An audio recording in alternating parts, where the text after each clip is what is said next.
Mula naman sa Norte, Pagtanungan, Mansol, Suliman, Linis.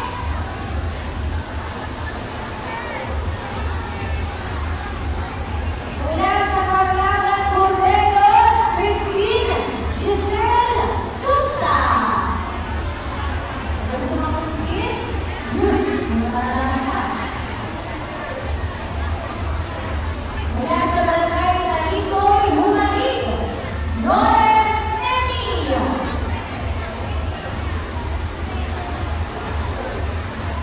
Nakakaganda po sa inyong mga taga-donation director's office.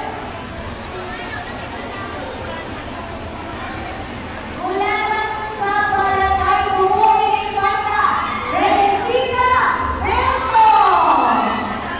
Parang nalalang may bilin sa rapor yung siguro yung mga taga-donation. Okay, next. Mula sa Kilolo Trial. Asan mga taga-Trial? Wala na. Lydia Mama. Ayun. Okay, dahil wala yung isa, mabuti pa ulit tayo. Alright. Mula sa Bayan ng Libo, Panulan, Jonah Ernesto. Okay, habang kumakain po tayo ng lunch, tuloy-tuloy lang po ang ating raffle. Okay, next naman. Ay, okay na natin sa buwan ng mga kailan.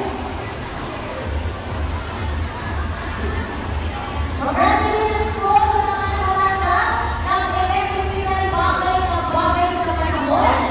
Sa pagkakarinig, meron po kayo ilan na tubig. Sino po yung dalawa? Kung sino lang ang face, wala po ba rin yung iba? Wala yung isa.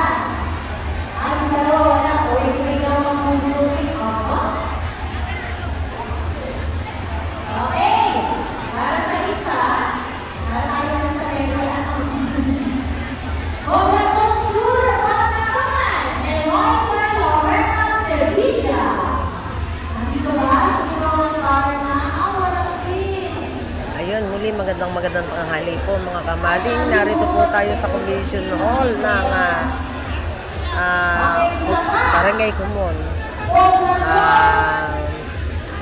Barangay Health Workers Convention 2025 po. So sila po ay nagtatawag ng mga paraffle draw.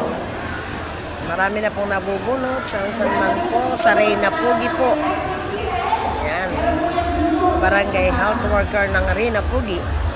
Ayan, dito po yan sa Barangay Kumon, Infanta, Quezon. Ayan. Andito rin po sa Kamading dahil ako po ay Barangay Health Worker din. Ayan. Ingat po tayo palagi mga Kamading. I love you all. Okay.